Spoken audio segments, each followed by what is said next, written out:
नमस्कार दोस्तों, मैं राजेंद्र दुबे स्वागत करता हूं आप सभी का बीपीएससी सूत्र में। आज के इस वीडियो में हम डिस्कस करने वाले हैं कि क्या है बीपीएससी सूत्र। बीपीएससी सूत्र किसी भी संघर्षशील विद्यार्थी के जीवन की यात्रा का पथ प्रदर्शक है और पथ प्रदर्शक के बिना अपनी यात्रा की मंजिल को प्राप्त करना बहुत ही मुश्किल होता है। और बीपीएससी सूत्र सिर्फ एक मंच नहीं है। बीपीएससी सूत्र किसी भी संघर्षशील विद्यार्थी की यात्रा का पथप्रदर्शक होने के साथ साथ उसके जीवन दर्शन की उम्मीद भी है, उसकी उम्मीद का दीपक भी है। और जब तक उम्मीद का दीपक जलता रहता है तब तक आप अपने जीवन में क्रमशः आगे बढ़ते रहते हैं। इसके साथ साथ बीपीएससी सूत्र एक सटीक रणनीति है और बिना रणनीति के आपके जीवन की नींव का पहला पत्थर नहीं रखा जा सकता। तो बीपीएससी सूत्र नो डाउट बहुत छोटा है, बहुत संक्षिप्त है, लेकिन संक्षिप्त होने के साथ साथ बहुत सशक्त भी है। और अगर हम बीपीएससी सूत्र की इस सारी विशेषताओं के बारे में बता रहे हैं तो कहीं ना कहीं इसमें कुछ न कुछ अनुभव छुपा होगा। तो सबसे पहले मैं अपने अनुभव को आप तक साझा करूंगा, आपको बताऊंगा। पहले आप मेरे बारे में जानिए, तब आप समझ पाएंगे कि बीपीएससी सूत्र क्या है। मैं Rajendra Dubey Bihar public service commission का अभ्यर्थी रहा हूं बहुत समय पहले, और काफ़ी अच्छा खासा सफ़र रहा है मेरा बिहार पब्लिक सर्विस कमीशन को लेकर के, Uttar Pradesh public service commission को लेकर, सीधी सी बात की पीसीएस की परीक्षाओं को लेकर।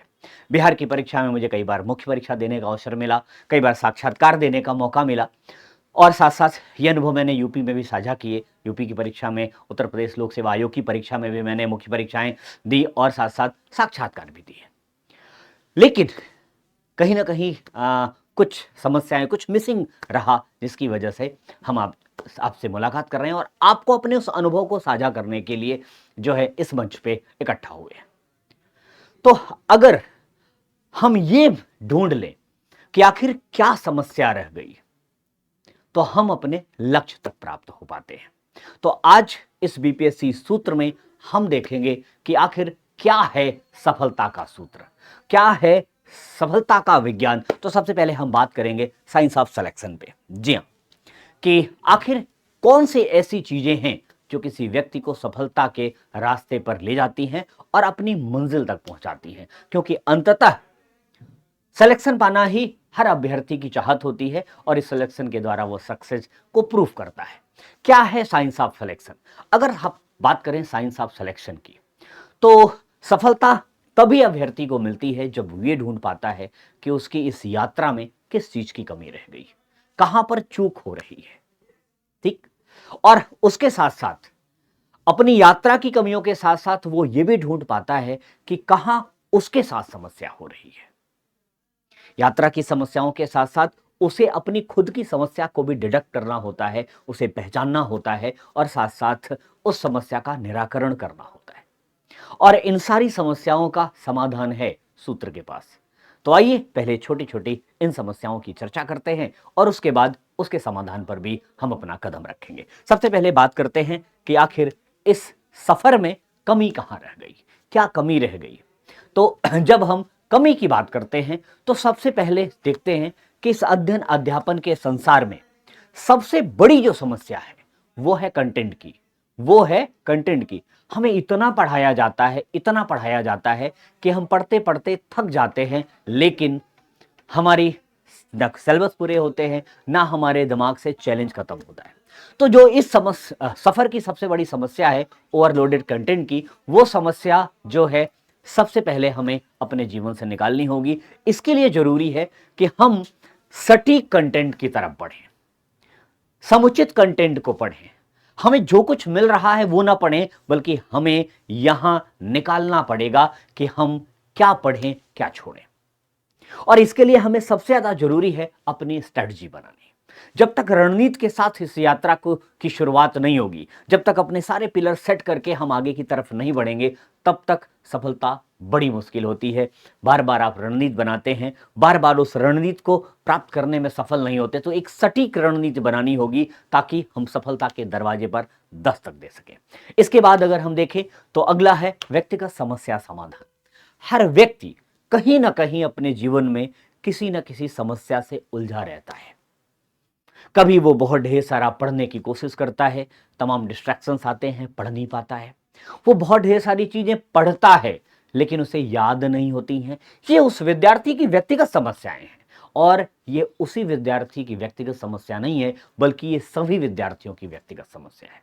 जिस किसी ने इस पाठ को अपने जीवन की समस्या बना ली, जो व्यक्ति इस विषय को लेकर चिंतित हुआ, कहीं ना कहीं सफलता उससे उतनी ही दूर जाती है। यह समस्या नहीं है, सिर्फ और सिर्फ एक चुनौती है। इस चुनौती को जिसने स्वीकार करके इस चुनौती का समाधान करने के लिए सोचा, वो व्यक्ति सफल हुआ। इसके बाद अगर हम अगले बिंदु की बात करें, तो इस अध्ययन अध्यापन की दुनिया में जो बिहार पब्लिक सर्विस कमीशन को लेकर के है, वो है बिहार केंद्रीय मुद्दा, बिहार सेंट्रिक इशू। हम देख रहे हैं, हमें बहुत ढेर सारी पढ़ाई पढ़ाई जा रही है, बहुत ढेर सारा अध्ययन हम कर रहे हैं, उसमें बिहार का भी बहुत ढेर सारा अध्ययन कर रहे हैं, लेकिन एक चीज हम मिस कर देते हैं। जब भी कहीं अंतर्राष्ट्रीय राष्ट्रीय घटनाएं घटती हैं, उसे हम बिहार से जोड़ नहीं पाते। किसी राष्ट्रीय अंतर्राष्ट्रीय घटना का बिहार पर प्रभाव, बिहार में हो रही किसी घटना का राष्ट्रीय अंतर्राष्ट्रीय स्तर पर क्या प्रभाव पड़ेगा, सबसे बड़ा मुद्दा है ये। क्योंकि हम लोक सेवा आयोग की परीक्षा लिखने जा रहे हैं, और जब भी हम लोक सेवा आयोग की परीक्षा लिखते हैं, तो तमाम ऐसे मुद्दे आते हैं जो बिहार से राष्ट्र और राष्ट्र से बिहार को कनेक्ट करते हैं। तो सबसे जरूरी है कि बिहार को राष्ट्र और राष्ट्र को बिहार के साथ जोड़ के समझने और लिखने की क्षमता पैदा करना। इसके साथ साथ सबसे बड़ी जो समस्या है, हमें सिर्फ वो लौ दिखाई जाती है जो बहुत तेजी से जल रही है। हमें वो दिया दिखाया जाता है जिसका प्रकाश चारों तरफ फैल रहा है, हमें वो दिया नहीं दिखाया जाता जो बहुत टिमटिमा के जल रहा है और उसके अंदर भी वो क्षमता है कि वो एक दिन भरपूर रोशनी देगा। जी हाँ, हम बात कर रहे हैं टॉपर्स की। जब भी हम किसी कोचिंग, किसी इंस्टीट्यूट, किसी अध्ययन केंद्र की बात करते हैं, तो हाँ, बड़े बड़े टॉपर्स के पोस्टर, नो डाउट टॉपर्स गलत नहीं होते, मैं टॉपर्स की आलोचना नहीं कर रहा, लेकिन वो टॉपर किस सफर को तय करके आया है, हम उसके सफर की चर्चा नहीं करते। हम सिर्फ टॉपर्स की बातें करते हैं, लेकिन हम उन लोगों की बातें नहीं करते जो ग्राउंड लेवल पे हैं। तो हमें ग्राउंड लेवल से उठा करके टॉपर तक पहुंचना है। किसी भी वृक्ष के शिखर पर जाने के लिए उसकी जड़ों से चढ़ाई की शुरू की जाती है, फिर उसके तने पर आते हैं, फिर उसकी शाखाओं से होते हुए उसके शिखर तक पहुंच पाते हैं। कोई सीधे शिखर तक नहीं पहुंचता। तो हमें टॉपर्स की बातें नहीं करनी, हमें टॉपर्स की बातों के साथ साथ हमें ग्राउंड लेवल के अभ्यर्थियों की भी बात करनी है, क्योंकि टॉपर तो कोई एक ही होता है, हजारों वैकेंसियों में 999 सामान्य अभ्यर्थी ही होते हैं, हमारी और आपकी तरह। हम इसके बाद बात करेंगे क्वालिटी बनाम क्वांटिटी की। हम बहुत ढेर सारा अध्ययन करते हैं, बहुत ढेर सारी पढ़ाई करते हैं, लेकिन उसमें कितनी पढ़ाई क्वालिटी वाली है, कितनी पढ़ाई उसमें हमारे उस निचोड़ की है जो हमें अपने परीक्षा के पेपर में लिखना है। तो बहुत बड़ी लड़ाई है क्वालिटी और क्वांटिटी की। तो जब भी लड़ाई क्वालिटी और क्वांटिटी की होती है, तो सदैव जो विजय होती है वो क्वालिटी की होती है। तो इसलिए हमें क्वालिटी एजुकेशन पर फोकस करना है, क्वालिटी कंटेंट पर फोकस करना है। ठीक, अब दूसरी जो सबसे बड़ी समस्या बिहार पब्लिक सर्विस कमीशन के अभ्यर्थियों की व्यक्तिगत समस्या रही है, और वो वास्तव में उनकी व्यक्तिगत समस्या नहीं है, लेकिन वो उनके जीवन की व्यक्तिगत समस्या बन गई है। अगर वो उसे डिटेक्ट कर ले, उसे पहचान लें और उसे दूर करने का प्रयास करें और दूर करने में सफल हो जाएं, तो उनकी सफलता में कोई व्यवधान नहीं आएगा, साइंस ऑफ सिलेक्शन अपने आप सिद्ध हो जाएगा। तो चलिए देखते हैं कि आखिर बीपीएससी के एस्पिरेंट्स के, बीपीएससी के अभ्यर्थियों की समस्या क्या है। सबसे पहली समस्या, जब भी हम अपने इस सफर की शुरुआत करते हैं, जब भी हम अपने तैयारी की शुरुआत करते हैं, तो कहीं ना कहीं किसी न किसी सीनियर से, किसी इंस्टीट्यूट से, किसी न किसी व्यक्ति से कोई ना कोई गाइडलाइन लेते हैं, उसे जानने की कोशिश करते हैं कि आखिर ये परीक्षा क्या है, इस परीक्षा में क्या पूछा जाता है, क्या नहीं पूछा जाता। और उस समय हमें जो मार्गदर्शन मिलता है, वो मार्गदर्शन अगर सही और सटीक हो, तो हमारे यात्रा की शुरुआत वहीं से हो जाती है। लेकिन दुर्भाग्य, मैंने भी बहुत से मार्गदर्शक देखे हैं, सुने हैं, और लोगों से मार्गदर्शन लिया भी है, तो बहुत बार समझ में आया कि जितने मुंह उतनी बातें, जितने लोग उतने प्रकार की रणनीति उतना मार्गदर्शन। सबसे ज्यादा बड़ी समस्या है सटीक गाइडलाइन की। एक लक्ष्य तक जाने के कई रास्ते होते हैं, लेकिन जिसने सटीक रास्ता चुन लिया, वो सबसे पहले और सबसे तेज पहुंचता है। ठीक, दूसरी जो बीपीएससी के अभ्यर्थियों की समस्या है, उनके पास स्टडी प्लान नहीं होता। स्टडी प्लान हम बनाते रोज हैं, उसे स्टडी प्लान नहीं कहते, हम उसे टाइम टेबल कहते हैं। हम टाइम टेबल बनाते हैं, स्टडी प्लान नहीं बनाते। स्टडी प्लान अगर बनाने में हम सफल हो जाएं तो हम लक्ष्य तक भी बड़े आराम से पहुंच सकते हैं। बीपीएससी का अभ्यर्थी टाइम टेबल बनाता है, उसे फॉलो भी नहीं कर पाता क्योंकि टाइम टेबल इतना सशक्त वो बनाता ही है। हमें टाइम टेबल नहीं बल्कि स्टडी प्लान बनाना है, और अगर आप अपना स्टडी प्लान बनाने में सफल रहे तो नो डाउट सफलता आपके पास होगी। अब स्टडी प्लान को मैं थोड़ा सा एलिब्रेट करूंगा। होता क्या है हमारे जीवन में, हम कुछ विषयों के प्रति रुझान रखते हैं, कुछ विषयों के प्रति हमारा रुझान कम होता है। विज्ञान का विद्यार्थी कला की तरफ रुझान कम रखता है, कला का विद्यार्थी विज्ञान के प्रति रुझान कम रखता है। लेकिन आप इसे सोचिए कि क्या बिना संतुलन के इस परीक्षा का पास होना संभव है? यहां पर हर विषय के साथ संतुलन बनाना ही पड़ेगा। तो हमें एक ऐसा प्लान बनाना चाहिए ताकि हम संतुलन बना पाए, जैसे रुई और लोहे के वजन और उसके आकार में संतुलन बनाने की आवश्यकता होती है। बस ऐसे ही हमें अपने स्टडी प्लान के संतुलन की आवश्यकता होती है। इसके साथ साथ हमें यह डिडक्ट करना होगा कि हमें क्या पढ़ना है और क्या छोड़ना है, क्योंकि मैंने अभी अभी चर्चा की कि ओवरलोडेड कंटेंट है। जब बाजार में किताबों की बहार है, इंस्टीट्यूट की बहार है, बहुत कुछ पढ़ाया जा रहा है, तब यहां हमारी जिम्मेदारी बढ़ जाती है कि हम क्या पढ़ें, इसको अवॉइड करके क्या छोड़ें, इस पर फोकस करें। क्योंकि सब कुछ लगता है कि हम सब कुछ पढ़ लें। तो सबसे महत्वपूर्ण मुद्दा है किसी भी लोक सेवा आयोग की तैयारी शुरू करते समय, और बेसिकली बिहार लोक सेवा आयोग की तैयारी शुरू करते समय यह जरूर डिडक्ट करें कि हमें क्या नहीं पढ़ना है।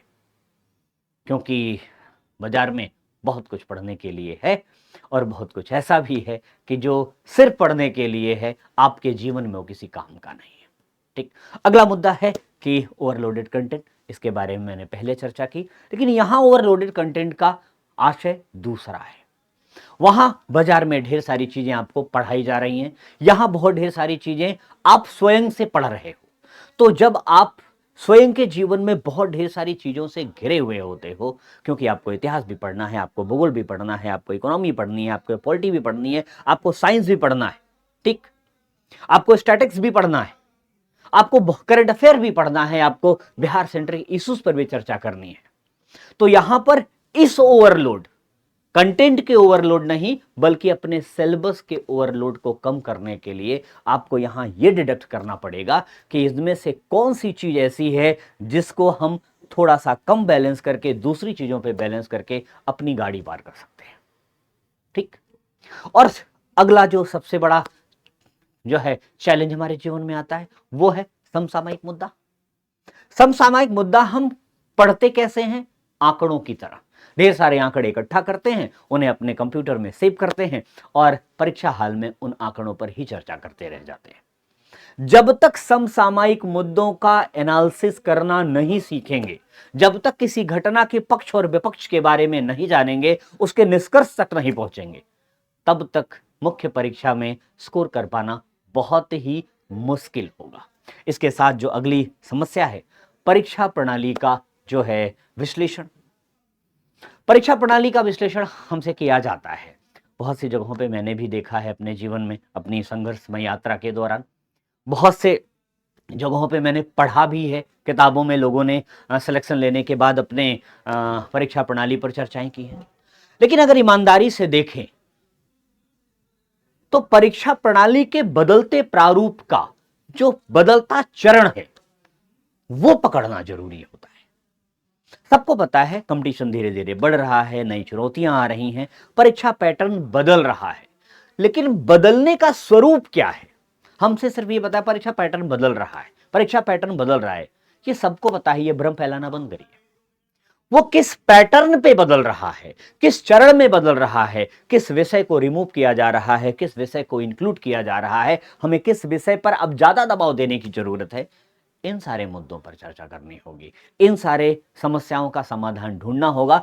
अगर बिहार पब्लिक सर्विस कमीशन की तैयारी करने वाला अभ्यर्थी इन समस्याओं से जीत जाए तो वो बिहार पब्लिक सर्विस कमीशन की सफलता का जंग भी बहुत आराम से जीतेगा। ठीक, और जब वो सफलता का जंग जीतेगा तो नो डाउट उसके जीवन से सारी चुनौतियां खत्म होगी। अब प्रश्न है कि क्या सर इस समस्याओं का समाधान संभव है? बिल्कुल संभव है, और वो समाधान है सूत्र में। आप सटीक रणनीति बनाइए, आपकी रणनीति का हिस्सा क्या होना चाहिए, यह सबसे महत्वपूर्ण मुद्दा है। तो आइए हम देखते हैं कि आखिर समाधान सूत्र क्या है। समाधान सूत्र की शुरुआत करें तो सबसे पहले है स्पष्ट अध्ययन सामग्री। आपके पास क्लियर विजन और सेलेक्टिव स्टडी, ये दोनों चीजें बराबर होनी चाहिए। पहली बात तो आपका विजन क्लियर होना चाहिए कि आप लोक सेवा आयोग की किस परीक्षा में भाग लेने जा रहे हैं। दूसरी बात, आप मुख्य परीक्षा के लिए पढ़ रहे हैं या प्रारंभिक परीक्षा के लिए पढ़ रहे हैं या इंटरव्यू की तैयारी कर रहे हैं। तो यहां पर हर अलग अलग सेक्शन के लिए अलग अलग चुनौती है, वहां पर स्पष्ट अध्ययन सामग्री होनी चाहिए। प्री के लिए अलग, मेंस के लिए अलग और इंटरव्यू के लिए अलग अध्ययन सामग्री होनी चाहिए। आगे बढ़ते हैं, रणनीतिक अध्ययन। नो डाउट प्री की परीक्षा में हम याद करके रट करके हो सकता है स्कोर कर ले, वैसे मैं इसे मानता नहीं, लेकिन बहुत बार ऐसे अभ्यर्थी हमें मिले हैं कि जिनके पास कॉन्सेप्ट नहीं है लेकिन वो प्री क्वालिफाई कर जाते हैं। प्री क्वालिफाई करने के बाद आपके पास बहुत लिमिटेड समय होता है मुख्य परीक्षा लिखने तक के सफर में। इतने समय तक आप ये नहीं समझ पाते कि आखिर लिखते कैसे हैं, किसी प्रश्न की फॉर्मेटिंग कैसे करते हैं। जब तक आप फॉर्मेटिंग सीखते हैं तब तक मुख्य परीक्षा गुजर जाती है। तो इसके लिए जरूरी है कि आपके पास रणनीतिक अध्ययन हो।